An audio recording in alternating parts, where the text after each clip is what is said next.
we have to remind ourselves to not get complacent. I try to remind our employees of that as well. And I'm saying it to the employees as much as I'm saying it to myself, right? Like, I know inevitably I've been through so many of these cycles. There's going to be a time in the future where everyone thinks we're shitheads again.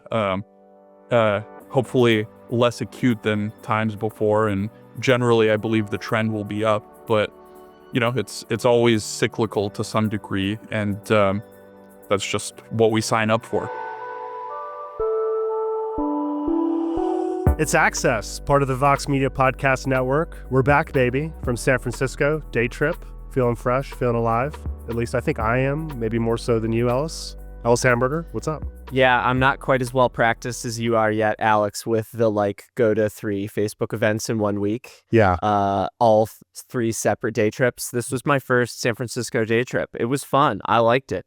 It wasn't a day trip. You spent the night with your brother. Yes, technically, but it was 24 hours, Yeah. I guess I would say. That's a day. We established I need a cooler suitcase. Yes. Since toting around a 10-year-old Travel Pro suitcase is no Remova. I think, as you said, Ellis, at least get an away suitcase. And I think you were 100% right about that. If anyone is listening, forming my Christmas list. Yeah. Hint, hint.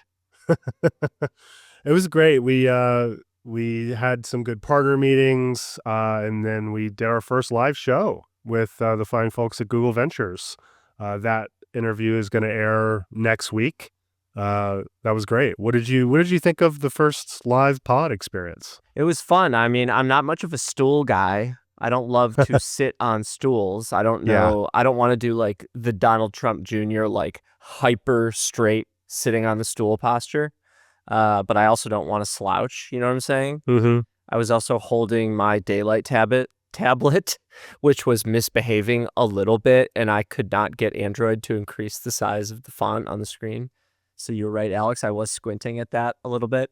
Yeah. But I thought it went well. I mean, it was a good vibe. Our guest, Winston Weinberg of Harvey, which for the life of me, I cannot remember that name, was a lovely guest. And I guess we'll see how the audio and video look and sound.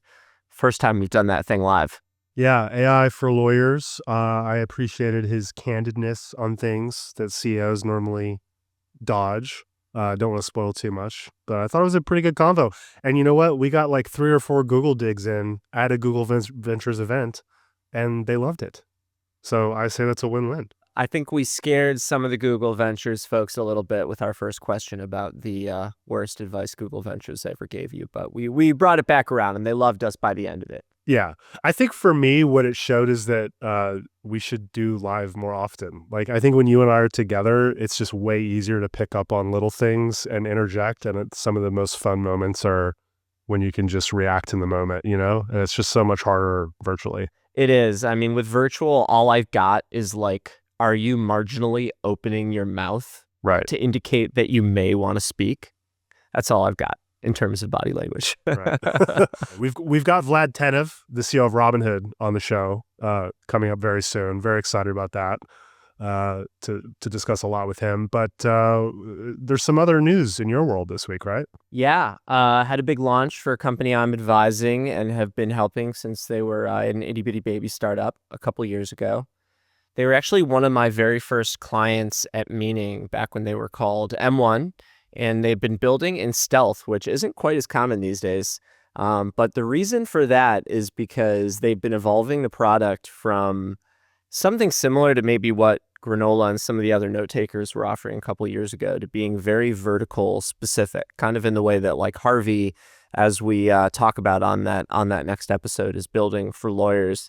I think we're starting to see that creating the right interface for different audiences takes something from being a rapper, which, as you say on the show, is used to be a derogatory thing, to actually being a potential smash hit. And so essentially what Beside is it's kind of they rebuilt the phone and the messages app with a new phone number for you for people who work on their phones all day.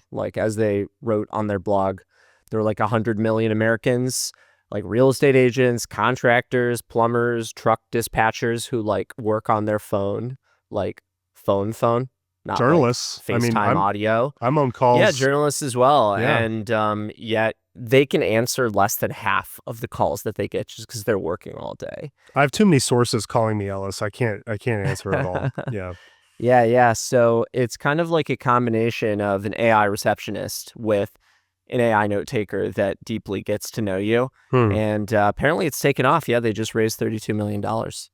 And so, yeah, I'm excited to have Maxime, the CEO, on the pod in a few weeks. Yeah. I think my favorite thing about their launch today, though, is they did like a fashion photo shoot with like less glamorous users, I guess I would say, like in tech. I mean, we just got back from San Francisco and like every single billboard is for like your chief people officer. Yeah. Like, how about the grandma who runs the winery, or Joe the plumber, or someone who does insurance or something like that. Like, these are people who probably need the tech more than we do to increase our to-do list efficiency by 8%. People who like can't stand the busy work that they have to do all day, every day. And so, yeah, I like that they're trying to build for a different customer than the average. Yeah, I saw your tweet. What is grandma-centric design?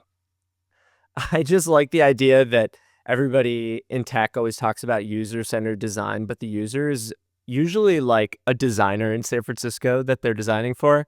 So yeah, I'm bullish on grandma-centered design. I actually think AI is like absolutely perfect for this. Like, grandma doesn't know how to vibe code nap or even what that means, let alone create her own receptionist for like her small business. But with this software, you can essentially tell the AI how you want to answer the phone, what questions you want it to ask, have it input it all into a document or a form for you, and then it's done. It's like, is that not the dream of like natural language programming or coding? And for an audience that, like I said, probably needs it more than we do. Yeah, it is funny when you go to SF. We're at Shack 15, which is this new buzzy kind of co-working space in the Ferry building where GV was having the live pod taping. And man, the stuff you just overhear in there, it's like, yeah, this is such a bubble. I was walking to the bathroom and it was multiple people talking about their VC funds. You'll walk by and be like, oversubscribed, the round's full, like, well, just like things that would feel memey or like something on a TV show if you were outside of San Francisco, but are just so normal. And I like leaving and coming back. I am going back tomorrow for another AI conference, Cerebral Valley. Shout out Eric Newcomer. It's a great AI conference. But I like leaving and going because it gives me a little bit of a outsider's perspective, even though I'm there a ton. And I still am routinely like, I can't believe this is actually this place. I mean, maybe this is how San Franciscans feel when they come to LA and they go to a coffee shop and it's people talking about their script or something, right? Like, every city has this microcosm, but just the opposite of GCD is what we experienced at the Ferry building, I think. Yeah, I mean, if you're into this stuff, it's pretty fun, right? Like, I remember my first trip as a reporter to San Francisco, and I went to this coffee shop called The Mill, and there's Mike Krieger, like the co-creator of Instagram, just like doing something on his laptop. And, to us, those kinds of people are celebrities, right? And then on the plane ride back today, I'm on the plane with Aziz Ansari and Queens of the Stone Age. Are you serious? Yeah, so I guess I got a bit of, yeah, we made eye contact a couple times. Shout out Aziz. Did you get him to subscribe? Oh, I played it cool. So what are you going to tomorrow? Worth going to San Francisco twice in 1 week? Yeah, I mean, it will have been over by the time this comes out, but Eric Newcomer, who does a great newsletter on Substack, Newcomer and podcast, does this Cerebral Valley AI Summits every year. This is like the third year. I've gone every year, I think. And he has a bunch of great AI founders, investors, all get together for a big powwow, and there's a bunch of like networking, and it's a really good, for me, just temperature check on the state of the industry. It's fun to look back at each year when I do my recap to see how the conversation shifted. Like, I think the last time I went, everyone was paranoid about the scaling laws and has AI hit its limits. This was, I think, it was way before GPT-5, but it was like, are we going to keep getting gains out of training? And, because it's also like a bunch of researchers are there. And so it's always fun. I'll be curious to see what the temperature is. I imagine it's going to be a lot of AI bubble stuff this time. But yeah, I'm going to go back for that. And I mean, Lord willing, right? I tweeted this the day we left for SF, protect Flighty at all costs. It actually went pretty viral because, the flights are rough right now. And if you are not a Flighty user, they're not sponsoring us, but shout out Flighty. It is a great app for tracking your flights. It actually saved me from being stuck on the tarmac until about 3 a.m. Last night. So I moved my flight up because of the tarmac tracker it's got. So that's a great app. Really great app. How many hashtag sources are you hoping to come out of this event with? Do you have like a quota for each event you go to? No, I'm going to see existing sources. I always make new ones. I really think pounding the pavement, so to speak, the returns are very hard to quantify in the near term, but very real in the long term. It's almost impossible for me to point to the impact of all of this in real life networking that I have always made a concerted effort to do, like the impact of it on my career, but it's been immense. I mean, it's obviously easier when you don't have kiddos, but and your flights make it on time. So we'll see. But for now, I'm going to do it as long as I don't keep getting sick. So what does one say? I would love to add you as a source on Signal. Like where do you add someone these days? Yeah, I mean, Signal is where it gets real. Sometimes the best sources, you never have that conversation. It's just a natural thing. It's like falling in love, It's like falling in source. Sure. Yeah. Can you give us a pickup line for making a new source? I usually lead with like something I've heard. It's not a line, but I lead with like a little gossip to try to stir the pot. You can't just be a taker. You got to be a giver. Yeah, that's actually interesting. That reminds me back when I feel like back when I was at Snap, sometimes you would say something to me like, "Oh, I heard blank." And you wouldn't even ask me a question. But what am I going to do? Just sit there and then I just start talking? Not that I shared anything. No, so you didn't. Exactly what you were doing. Yeah. But it is a good strategy because no one wants to like be awkward when someone says something and they share something interesting, and like it makes you want to say something back. So sometimes the best question is not a question at all. Perfect. Okay, well, let's ask Vlad some questions. Shall we kick it to Vlad? Yeah, let's kick it to Vlad. Support for this show comes from Mercury. Running a business is hard work. That's why Mercury makes managing your money as simple as can be, with banking, cards, spend management, invoicing, and more all in one place. It's banking at its most intuitive. Visit Mercury.com to join over 200,000 entrepreneurs who use Mercury to simplify their finances. Mercury is a financial technology company, not a bank. Banking services provided through Choice Financial Group and Column NA members FDIC. Support for this show comes from Figma. Good ideas can come from anywhere, but making them real can feel out of reach.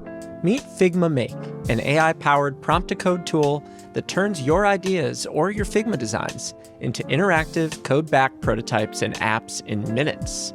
Whether you're a designer, product thinker, or founder, Figma Make helps you go from concept to something real, fast. And it all looks and feels just like your brand. Figma Make, a prompt-to-code tool for making ideas real. Try it now at figma.com/access. That's figma.com/access. Vlad, good to see you. What's a post earnings week like for you? I'm curious, especially lately. It's only Tuesday when we're recording this, but what's it been like? It's just back to work. I think we spend very little time actually digesting the earnings. I mean, we know them ahead of time, so pretty much that same day we're back to work, working on what's the next product we're shipping. Now we're towards the end of the year, so we're finalizing the product roadmap and the financial plan for next year. So back to business, and we've got a product event coming up in early December, just in a couple of weeks. So that's starting to kick into high gear. I think where we'd like to start, though, is prediction markets, because it's something that everyone's talking about. I think a lot of people are starting to experience it for the first time through the context of sports betting. But elections. I was at Kalshi HQ in New York with Tarek last week for the New York mayoral race, watching them, the dashboards kind of live, and seeing how that was playing out in prediction markets. It was really interesting to see how early everything was getting called, and how definitively it was getting called before traditional media. And I know you have a lot of thoughts about prediction markets and how they relate to the future of media. But for people who are new to this idea of prediction markets, can you just kind of take a step back and help us understand why you think the world needs this, why this is I've heard you call it a new asset class. Is that right? Yeah, it's definitely a new asset class. They're also, I've called them truth machines. They're actually a mechanism for discovering truth when you're talking about the future. And what I mean by that is it's not, there's all sorts of times where we want to know what the likelihood of something happening is. Presidential election, probably the best example. What's the likelihood that, Trump or Harris would have won the election? The New York City mayor was a recent one. What's the likelihood that, AI will achieve superhuman performance? We have all these questions. And this is a mechanism where it's not a guess, it's not a poll, but it's a real price set by market actors with real skin in the game. And as you've pointed out, they've turned out to be pretty remarkably accurate, especially when compared against alternatives, which are just opinions or polls.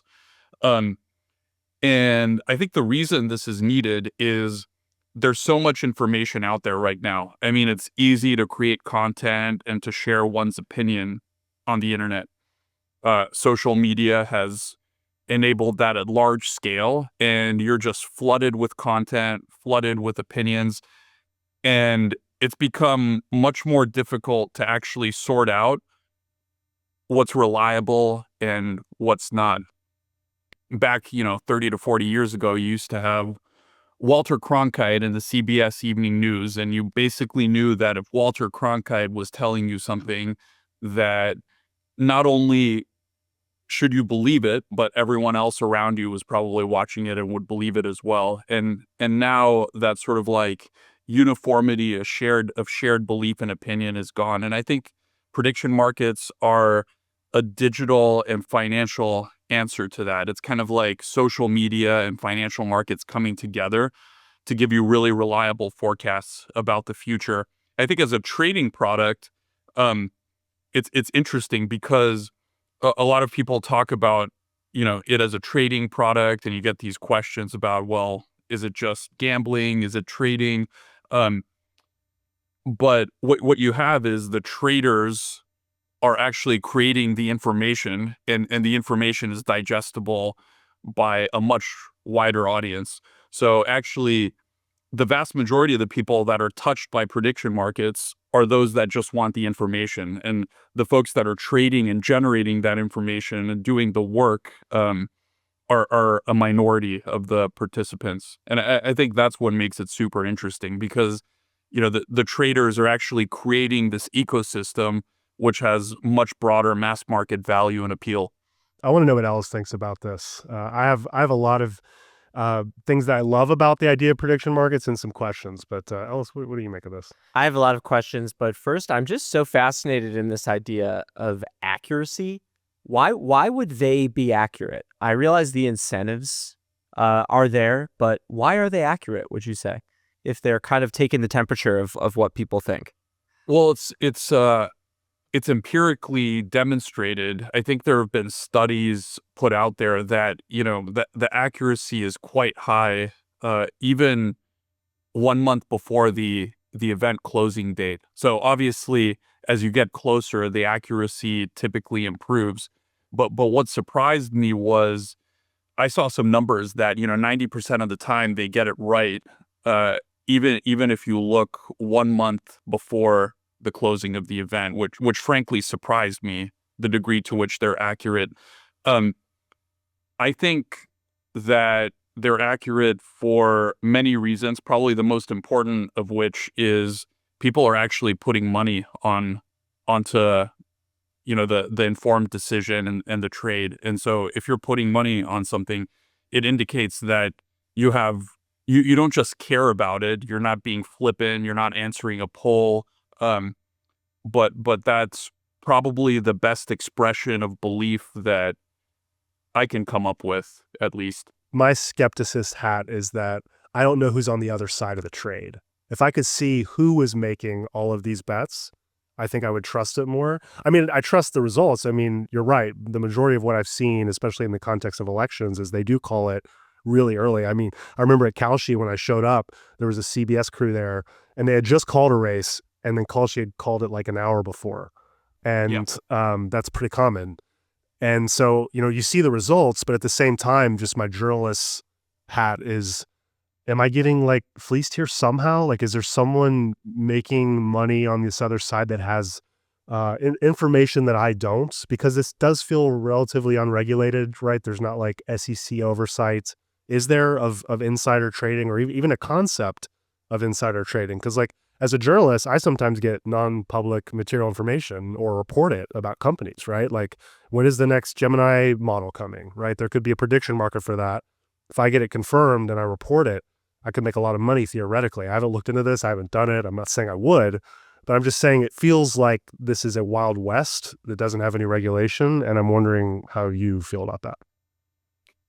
Well, it's not exactly the Wild West. I mean, these are CFTC federally regulated products. It is a new product, so there's a lot of questions that I think as an industry we have to figure out. But it's more often compared to sportsbook on the sports side, and I wouldn't say that the sports books have it exactly figured out either. And there's a lot of advantages to it being brought into a federally regulated realm because we have the machinery to do market surveillance, to do transaction monitoring. I mean, there's lots of stuff that you have to do when you're monitoring securities transactions. There's pipelines for reporting. So in my opinion, the best companies that are set up to do this are financial services companies where the stakes are so high that we've had to build machinery to monitor transactions and to look out for market integrity over many decades. I was looking through your App Store screenshots, and I believe that the prediction markets for some sports betting is like the very first screenshot at this point. How do you kind of prioritize the product development internally, between something like this, and then you've also got these products for like working on your, IRA or something like that. How do you focus your internal team on where things are heading? So those feel like two pretty different things. Yeah, I mean, those are under sort of separate teams, so it's not an exact trade-off. I mean, we have to worry about prioritization and trade-offs on a business level, and that's what I spend a lot of my time thinking about. Just even like the vision for the company. Those feel like different paths conventionally, I would say. Well, the vision for the company is to become your financial super app. And what we mean by that is, for a long time, Robinhood was people's secondary financial account, right? But so I would say it probably does fit into the secondary financial account vision, but we don't want to just be your secondary financial account. We want to be your primary and secondary. So we believe that Robinhood can be the place where all of your assets and all of your dollars are held, and we can process all financial transactions. And what we've seen is that as we add new products, a lot of times engagement and usage of our existing products increases. So when we launched retirement, for example, there's a big question internally about whether retirement was going to cannibalize our trading business. And the argument makes some sense theoretically, right? Some people have a certain amount of money. If you believe that, that money's going into Robinhood, and maybe before it was going into the individual brokerage account. Now, if half of it goes into the retirement account, maybe we would end up hurting ourselves because it would now be going to a place where we would monetize it less. But actually, that didn't end up happening. And what we saw was that the folks that were using retirement actually increased their activity in their individual brokerage accounts. They used us more because it started clicking in their heads that this is now my financial account, right? I do all of my finances here. We saw a similar effect with the credit card. When someone became a primary gold card user with a credit card, we saw a positive impact to brokerage. And again, same reason. I'm a gold member. I'm doing everything with Robinhood. Let me look around and see if my gold membership actually gets me any other benefits. And if those other products are good, I'll give Robinhood a fair shake and probably first shot at my business. I think when you've spent as long and as much time as you have on trying to build trust as you've built all these things over time, I think it makes a lot of sense that aggregate value, would be increased. The customer's consideration for each new product would be higher than it would have been had it would have been a separate app. But I saw an ad today in the Wall Street Journal that said, if you're looking for a broker that's not also your bookie, we invite you to try Public. A different perspective on maybe some of the conflicts from the producer of this product point of view. Do you have any response to that? Yeah, that's a funny one. One of the differences between traditional sports betting and prediction markets is that the trades are happening on an exchange with buyers and sellers. And so there's no house that is incentivized to have customers lose, right? So that's sort of the retort to the specific bookie comment. The other thing is a lot of these brokers, you have to understand there's a competitive marketplace here, and not everyone can match our product velocity and how we serve our customers. And obviously the business has been going very well, not just prediction markets, but, last quarter we had record net deposits into the platform. Retirement accounts have just been on a huge influx of assets, 25 billion plus. Gold Card had 500,000 plus cardholders. So the ecosystem as a whole is very, very strong. Now, prediction markets are the fastest growing business we've ever had. And I think we've seen these criticisms before, but what's happening under the hood is our competitors are working as hard as possible to replicate this. I mean, I think that company was making a lot of hay about how retail shouldn't be trading options, and they were kind of against it. And then, of course, Until they launched it. Until they launched options trading, and classic comms tactic. and now they're incentivizing. Now they're incentivizing by giving you contract rebates and things like that. So I think this is just people have their interests. If I was in their position, I'd probably try to have some kind of media strategy that stems the tide and prevents them from losing customers. And I do think there's a legitimate, some customers just don't like to see it. And some customers don't like all of the products we offer.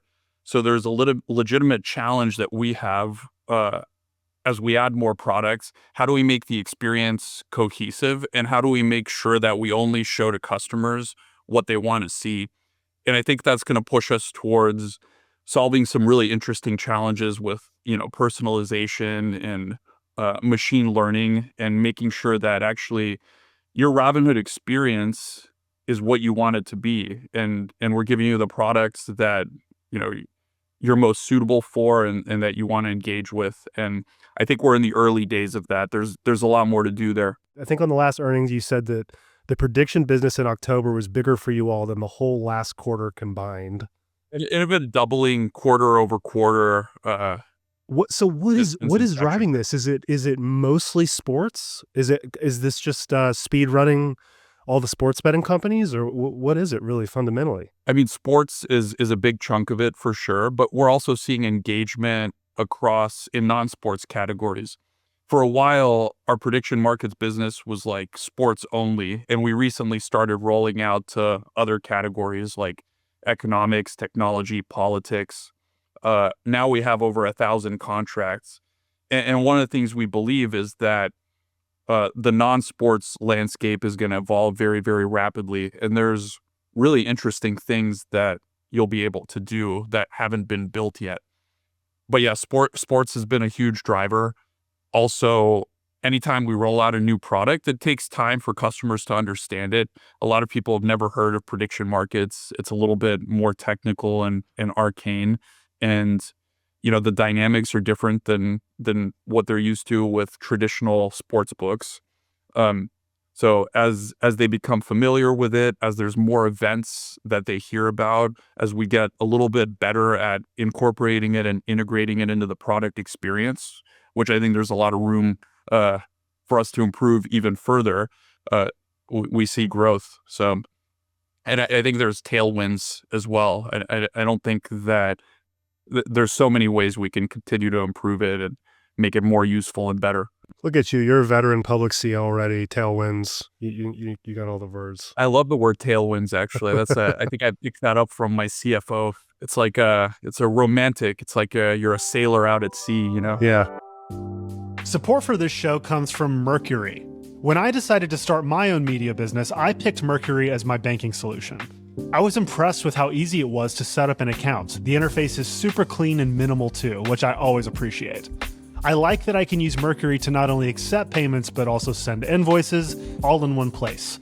It doesn't matter what kind of business you're running, Mercury is made to flex with you and your business. Whether you're a funded tech startup and looking for a nice way to pay contractors, or an agency that needs to invoice customers and keep them current, or an e-commerce brand that needs to stay on top of cash flow and access capital, Mercury can be tailored to help your business perform at its highest level. Visit Mercury.com to join over 200,000 entrepreneurs who use Mercury to simplify their finances. Mercury is a financial technology company, not a bank. Banking services provided through Choice Financial Group and Column NA members FDIC.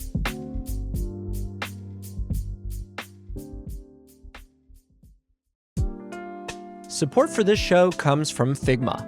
Most of our listeners already know Figma as a collaborative design platform, where teams come together to turn ideas into the world's best digital apps, websites, and experiences. It's great for collaborating, getting on the same page, and offering feedback. But for those out there who want to build and actually make something, Figma has something for you now too. I'm talking about Figma Make, an AI-powered prompt-to-code tool that helps anyone turn an idea into something real fast. Figma Make is a different kind of vibe coding tool. With just a few prompts, you can build a code-backed prototype or app that anyone can explore, iterate on, and share. And it's all connected to Figma, so you can start from scratch or from your design file. Figma Make is made for designers, product managers, and builders who want to move fast and explore more ideas. Try it now and see how quickly you can make your ideas real with Figma Make. Just visit figma.com/access. That's figma.com/access. Any particular contracts you hope to see personally in the near future? I'm really interested in contracts that are more personalized. And what I mean by that is not that, you'll be trading a contract on Alex's status or whatnot, but really that, let's say you were concerned about flood or fire risk in your primary residence. I mean, maybe you submit some information about yourself to a transparent market and you get a real-time price for market makers. And I think you can imagine that could be disruptive to the insurance industry, right? Like there's no reason why I have to pick up the phone and, have these giant companies pricing my risk in a opaque way when, the entire financial market with all of its liquidity and everyone plugged in can kind of do that. Regulators are going to come crashing in on this if it gets to that level, don't you think? Well, I think you already see it with weather contracts, precipitation. You have it sort of in a generalized sense. There's fire contracts, wildlife.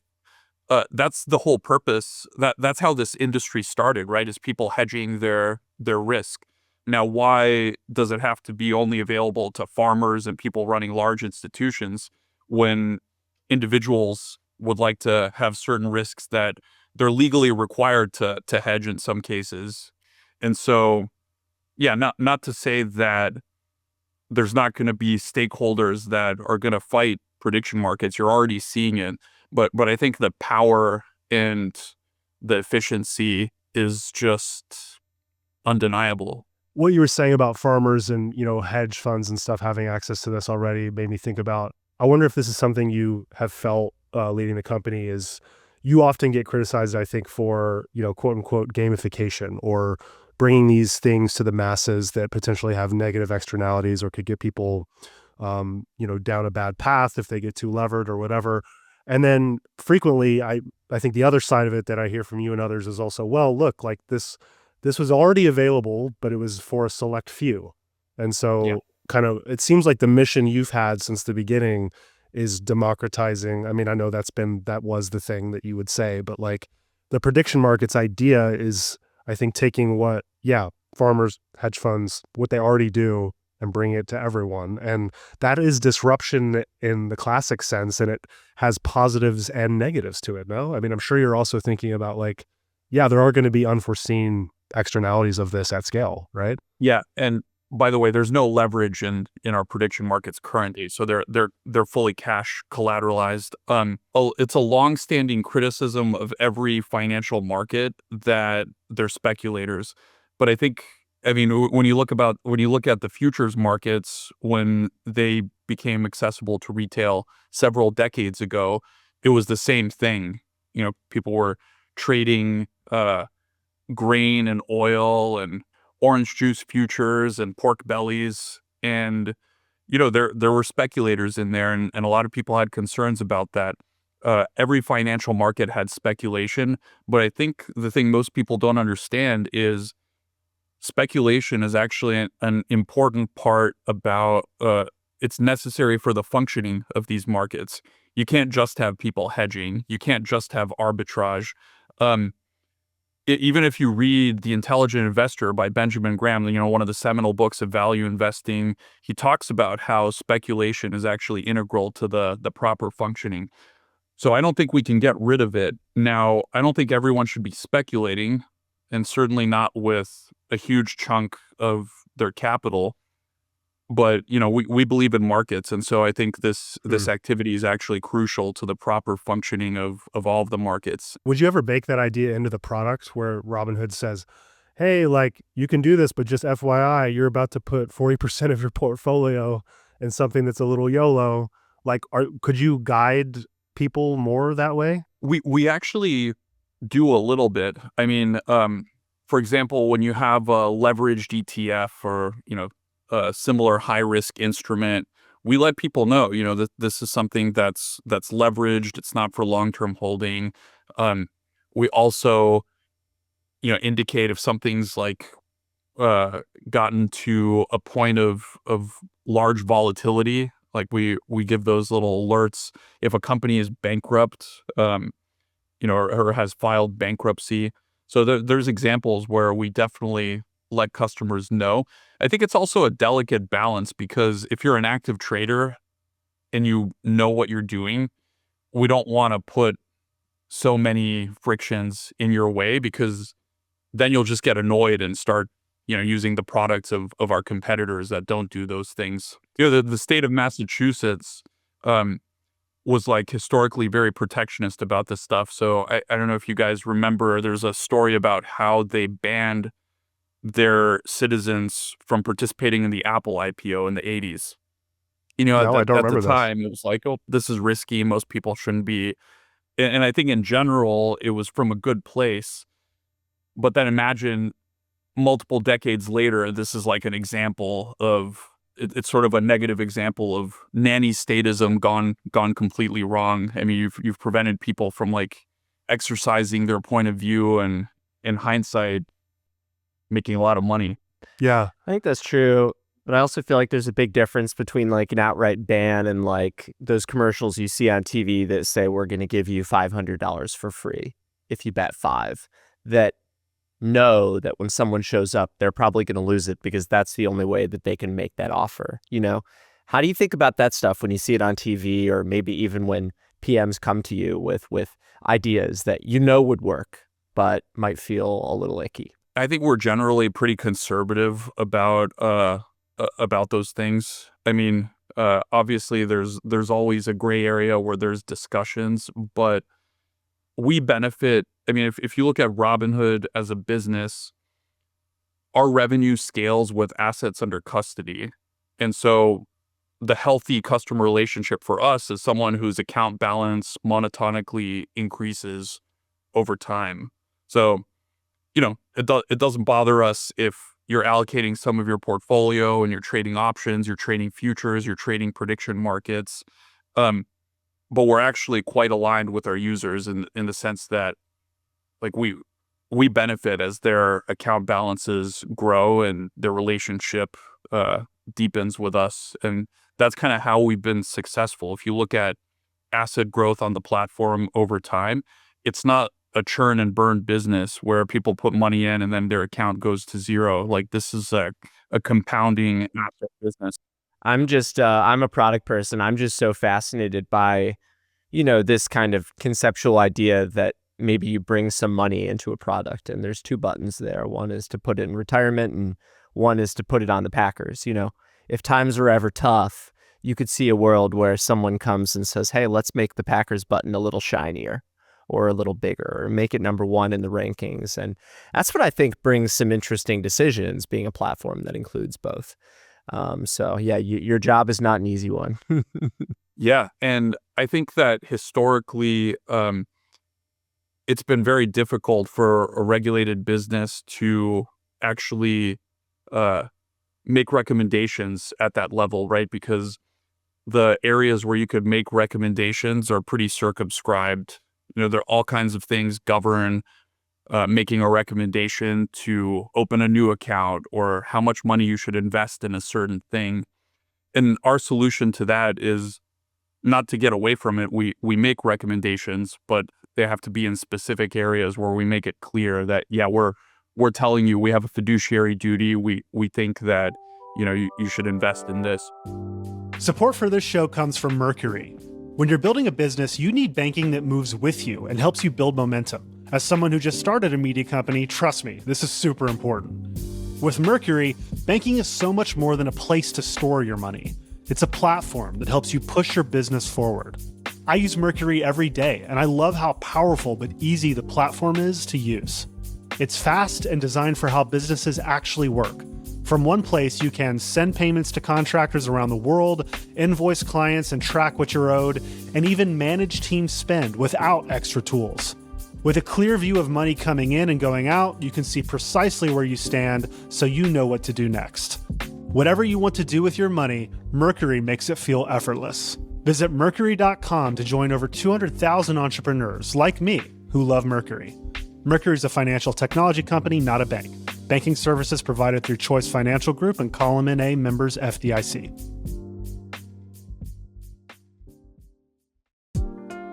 Support for this show comes from Figma. More often than not, product builders don't explore all the ideas they might want to. It's expensive, takes resources, special skill sets, and a lot of time to bring an idea to life. So we tend to pursue and build the safe thing, the options we know will work. But with Figma Make, a new prompt-to-code AI tool from Figma, you can explore those wild ideas. You can play out a hunch. And with just a few prompts, you can go from idea to a live code-backed prototype. No special skills needed. And because Figma Make is built on the Figma platform, you can continue to iterate with your team. You can copy things into Figma Design, bring the code to your favorite AI coding tools via the MCP server, or dig into the code. Figma Make is a different kind of vibe coding tool, built with craft and collaboration in mind. So stop talking about your wild product ideas and start building them in Figma Make. Try it now and see how quickly you can make your ideas real with Figma Make. Just visit figma.com/access. That's figma.com/access. Another thing I know you're thinking a lot about is tokenization. And I know this is a big priority. You've tokenized, quote unquote, a lot of companies so far. You want to do more. As someone who is even, versed in these topics, it's a little heady for me to understand why the world needs this. And I know crypto is a big thing for Robinhood. It's a huge business. This has, synergy with that. But explain it to me like I'm a middle schooler. Like, why in the world are you trying to tokenize companies? Yeah. on public companies outside the US, it's quite difficult to get access to public companies. A lot of people don't have a traditional broker that's available in their country, but they do have crypto firms. So crypto firms have become the gateway to get access to US dollars. I think in the same way, tokenized stocks will become the gateway to US assets. There might not be a local broker that is low cost, but if you get the stocks on the blockchain, you get certain benefits like 24/7, instant settlement, better economics on stock, loan, and borrow. But the main thing outside the US is actually just access. Now, within the US, it's a little bit more incremental. And so I think adoption will be slower. I think I think tokenization of public stocks will be an ex-US phenomenon first, as we've demonstrated. I mean, we've gone live with it ex-US, right? But in the US, it's a little bit more incremental. You're going from 24/5 trading, which we offer, to 24/7. You've got instant settlement, which means that a GameStop situation can never happen again. So Thank God. that's a nice benefit for me, maybe less so for most people. I think stock, loan, and borrow could be disrupted. It's a very opaque lending and borrowing market for shares that I think could be improved. And you have some benefits of portability and self-custody, which, and this is maybe slightly contra interest to say, but you can make it so that your stocks can just easily leave your brokerage. Like you're not going to be dependent on a broker. You can transact and trade tokenized stocks as long as the blockchain is up. So private companies are a different story. Very hard to get access to even in the US. And there's problems because even if you're accredited and you want to transact in private shares, your options for doing that in a simple and easy way are pretty manual. And the alternative trading systems that exist that try to provide real-time matching generally don't have very much liquidity. So you could be waiting quite a while before you could make a trade. And when you do make that trade, it's kind of a manual process where you're sending DocuSigns to people, if you guys have done that. Not a ton of liquidity in the secondary market, unless it's like a really hot name. Yeah, but if you plug it into crypto technology, and I wrote a piece on this in the Washington Post a little bit under a year ago, you solve the liquidity problem because you're just plugging this into a network, a global network where, you've seen meme coins get billions of dollars of liquidity within a few hours. And I think blockchains have shown that they've been very effective at directing and aggregating liquidity to assets that people actually want. So you don't have to build a whole exchange from the ground up. You can leverage the existing usage and liquidity on crypto. That makes sense, but I've heard you also say that there's this digital NIMBYism going on with companies to this idea when you go to them and you're like, let me put your stock on the blockchain. They're not huge fans. You first, I think, pitched this with OpenAI and SpaceX. I don't think they took to it too well. Do you find that you're still meeting a lot of resistance here, or are you optimistic? Where are you at now? I think eventually it'll happen, and we're looking to accelerate it. But I mean, we know which way this is going to go. It's very, very clear. We have a product, IPO Access, which we launched for our own IPO in 2021, and our own IPO was, for its size, the largest retail allocation at the time at north of 20%. And we had some other companies use it as well, who are willing to go on the journey with us. But by and large, in 2021, when I had this product, it took a lot of cajoling and a lot of just like asking for favors to make sure retail gets access to these IPOs. And when we would get the allocations, they were pretty small. It was like, okay, we'll do Vlad a favor. We'll give him 1% of the IPO, 2%, whatever. But there was skepticism. Executives were hearing from their bankers that this is a bit of a strange thing. And if you're an executive taking your company public, most of the time it's just, let me get through this so I can focus on my business. I don't necessarily want to be an innovator in providing retail access to these instruments. But I do want to be an innovator in that. So I worked very hard and I pounded the pavement. We got a good IPO suite. And then the market basically shut for a couple of years. And an interesting thing happened in the interim.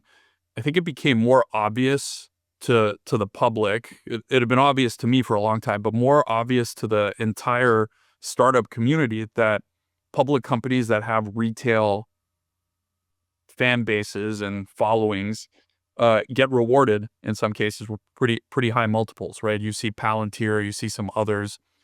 And now when the IPO window opened, basically everyone's coming to us and asking us if they could have feedback on their retail strategy. How can they engage retail more? And, large number of the IPOs that have been on Consequence have come to us and actually listed on the platform, and in some cases given retail bigger and bigger chunks. And now they're talking about it. So I think the same thing's going to happen with private markets as well. We're kind of in the phase where it's a new thing. We're kind of the only ones that are trying to do it. Nobody really wants to innovate when they're raising a financing round, but the setup is very similar to IPO access. Like it's the same set of constraints. And my prediction is within the next 2 years, it'll probably be faster than IPO access, probably even 1 year. It'll be normalized, and you'll have the best companies available to retail because they'll just see that having that retail fan base and the supporters as early as possible is going to be immensely valuable. You look at AI in particular, where are the fans? I mean, it's a very popular technology. Adoption is very, very quick, but who's defending the AI companies in public? It's basically their investors and like the community of AI researchers. And the general perception, I would say, if you're looking at, what's happening in the media and even in public discourse, there's a lot of fear and uncertainty, and it leans negative. I think there was an article talking about how this is like, at the same time, the fastest adopted technology, but also the least popular, right? And that's, I don't think that's a healthy combination, because I think that if the public is against AI, it's gonna be a headwind, not a tailwind for the industry and for innovation. And I think the best way is to get people owning this stuff and not just have it go to the high net worth individuals and the institutions, but get it distributed to regular people. I think it'll be good for the technology, and I think my opinion will at some point hopefully be a little bit more widespread. You're working on a lot of things right now. I saw you launch 10 new product suites in 2025. Curious how you're running the company differently now than previously. I feel like I heard that you don't have any one-on-ones. You have over 20 direct reports. How do you think about all that? I've got a great GMs, a great team. The core Robinhood team, the people that are running the company, making decisions, a lot of them have been around for a long time and gone through our share of crises together, right? Not just GameStop, but also the IPO and the subsequent, market correction, the crypto market and the SVB crisis. So we've gone through some ups and downs, and I think Yeah, really, how's your blood pressure? That's a lot of crises right there. Yeah. I stopped tracking it. For a while I was very, I don't know if you guys felt the same. I was wearing my Apple Watch and I was thinking about all this health stuff, and now I've gone very mechanical. I'm like, I don't want to see it. Yeah, I kind of know when I haven't slept well, so I don't need the device. I'm becoming more of a luddite as we keep rolling out more business lines. But yeah, that's really the short of it. I think I have a great team around me. I think we're working well together. Culture is something you evolve over time when you make mistakes and you fix them. And I think we iterate pretty quickly. And I think you have to, but we're sort of not apologetic about being a company that wants to move fast and actually innovate. And Yeah, you've seen some crazy lows, and it feels like right now you're at this insane high. I think you're the second top performing stock this year. You're on this product tear. I know. I wish we did the interview a week ago. When you were the top. Well, well, there's still weeks left in the year. But do those lows? Let's recheck it. It might have changed today. I don't We'll know. recheck it. And also on the last earnings call, I caught the joke about you had like a CEO award that kicked in because of the stock gains, and I think your salary is going back to like 40K or something. Is that right? Yeah, but pretty much. I think this was not a lot of people caught this, but I had some grants back in 2019 when we were a private company that had share price targets of around $50 and $100. And a year ago, the stock was trading at, I think, in the 20s. And then, of course, with the tariffs, it dipped back down. So I don't think that we had forecasted all of those awards hitting, but here we are. There you are. So that was the cause for our miss on tax expense and employee bonus accrual. What's your bonus? Okay, cool. How do you keep yourself grounded in a moment like this, especially when you're going into next year? You are full on founder mode. I'm sure your board trusts you immensely after this year. Not that they didn't before, but how do you ground yourself and keep looking around the corner for what could disrupt you, so to speak? Look, we have to remind ourselves to not get complacent. I try to remind our employees of that as well. And I'm saying it to the employees as much as I'm saying it to myself, right? Like, I know inevitably I've been through so many of these cycles. There's going to be a time in the future where everyone thinks we're shitheads again.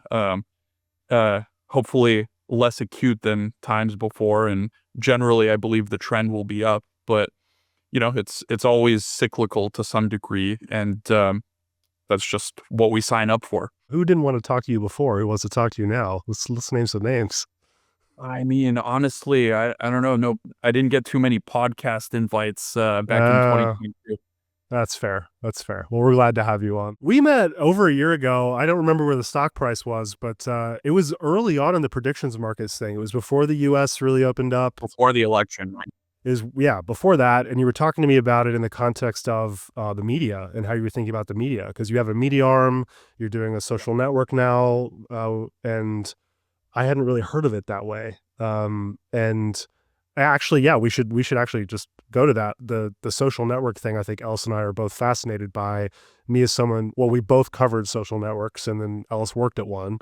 But you're rolling this out. It's not fully out, but are you really taking on finance Twitter here? Is this the goal? You're going to go toe to toe with Elon on this? I mean, maybe. It's not the way we think of it, but I think we have certain advantages. We have a highly engaged customer base that's rather large. We have the ability to build great technology. I mean, you might have seen where we've been live streaming our product events and our earnings with live video in the app. And we've been able to include interactivity as well. So we can run polls and different sort of like UI elements. I thought you were going to say the users could slime you or something if they felt like it. Next earnings. If they felt like it was too boring, we should add that. But Open Door last week actually live streamed their own earnings in our app. So we've been working on building this like earnings information and data ecosystem. You can ask shareholder Q&A. And I think the interesting opportunity for us is actually becoming the place where the ideas are generated and shared. And can we be the first place where you actually post something interesting that has like financial or business or economic content? And I think the advantage that we have is because we're going to be where the social network is and the transaction, we can solve the verification problem to make sure people aren't, faking their trades and posting inaccurate information. And the more assets we add, so now with prediction markets and options and futures and equities, you can imagine the stronger kind of that network effect would be. Like, you could actually get diverse content. It's interesting, lots of opinions. And can we become the place where you actually post first? I think that's going to be the challenge. But if we get that, I think it could be the best source of business and financial content out there. If this works, you are going to get the call from Elon and he's going to go, "What the hell are you doing?" That's coming. I don't know that that's the case necessarily. And I think to some degree, a lot of the big social media products are looking to add finance in there. So, rather than us just sitting around and getting disrupted, can we try to figure out what the best way is to integrate that into one experience? It's definitely a compelling package with social 24/7 markets. I think I saw the top replies to one of your tweets about, these kind of always on markets idea was a bunch of memes of people looking very tired. Like, I'm tired, boss. We all know this is fun, but it's also addictive. I mean, I don't even bet any money on fantasy sports, but I had to stop because every single time I was on the toilet or up late at night and couldn't sleep, I'm looking at it. I wonder, what advice do you give to young people today to kind of come up with these new norms and modulate that behavior, because it is fun. You feel like there's always more to learn, whether it's with stocks or the prediction markets. Yeah, I think it's very, very tough for a young person now when you have so much, you're bombarded by digital stimulus. And, I recognize that I have a mobile app that people use, but I actually legitimately don't think, I mean, if my kids spent more time investing and learning how to trade on Robinhood, I don't think I would feel as bad because, it's just, there's social media, there's YouTube, there's Minecraft, and better than shrimp Jesus, doom scroll, what we're saying.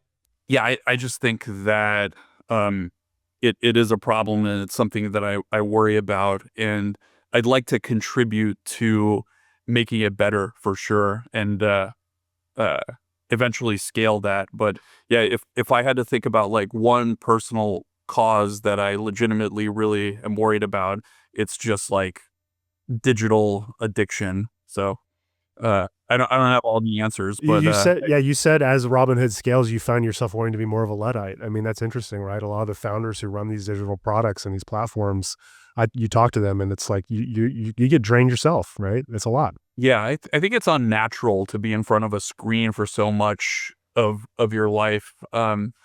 And when the smartphone came out, it was just this superpower, right? The people that were good at using smartphones, I think, had an advantage.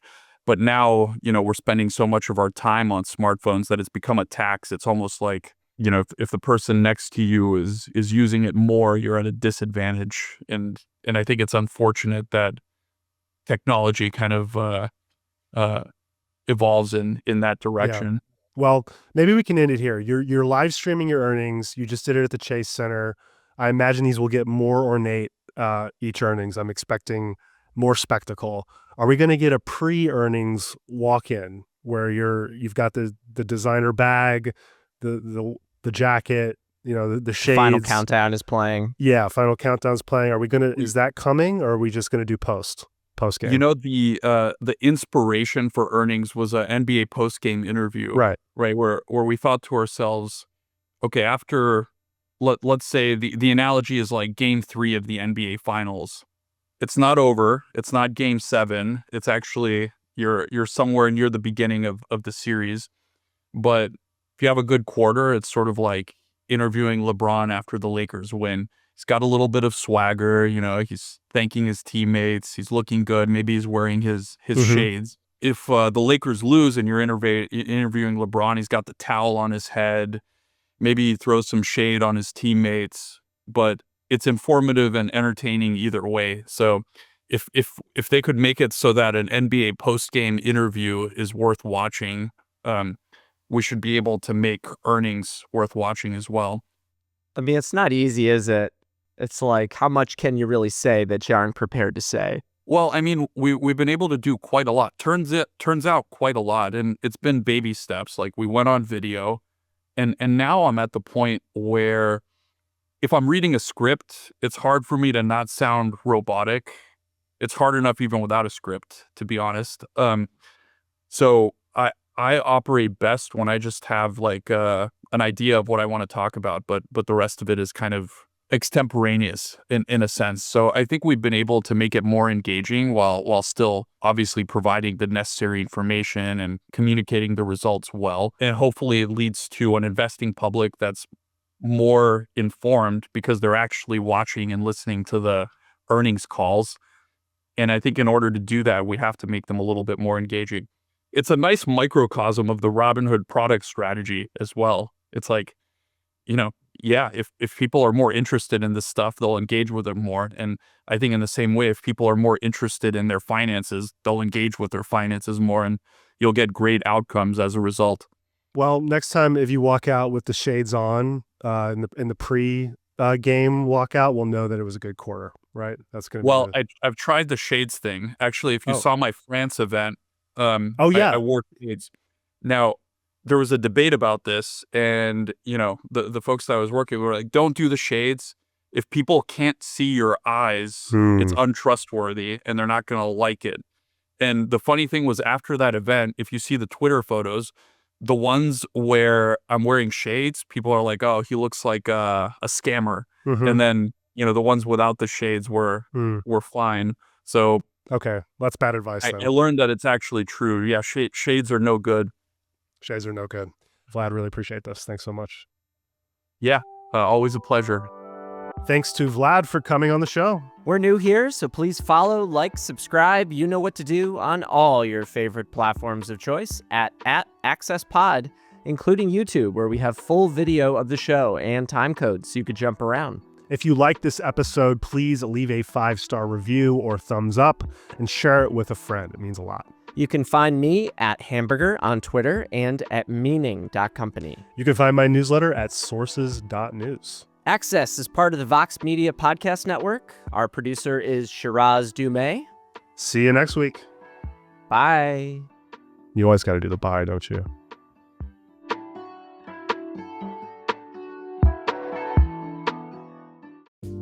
Support for this show comes from Mercury. Growing as a business means being able to evolve and adapt with the changing times. So when it comes to finances, you need a partner who can adapt with you and let you do anything with your money. Banking, cards, spend management, invoicing, and more. With Mercury, you can do it all from one place, tailored to you and your business. It's banking at its most intuitive. Trust me, I use Mercury every day to run my business. Visit Mercury.com to join over 200,000 entrepreneurs who use Mercury. Mercury is a financial technology company, not a bank. Banking services provided through Choice Financial Group and Column A, members FDIC. Support for this show comes from Figma and their new AI-powered prompt-to-code tool, Figma Make. It's time to turn your ideas or your Figma designs into interactive code-backed prototypes. With Figma Make, you can do it in minutes. And because it's built on the Figma platform, you can use your team's existing design blocks, making it easy to create outputs that look good, feel real, and represent your brand. Whether you're a designer, product thinker, or founder, Figma Make helps you go from concept to something real fast. Figma Make, a prompt-to-code tool for making ideas real. Try it now at figma.com/access. That's figma.com/access.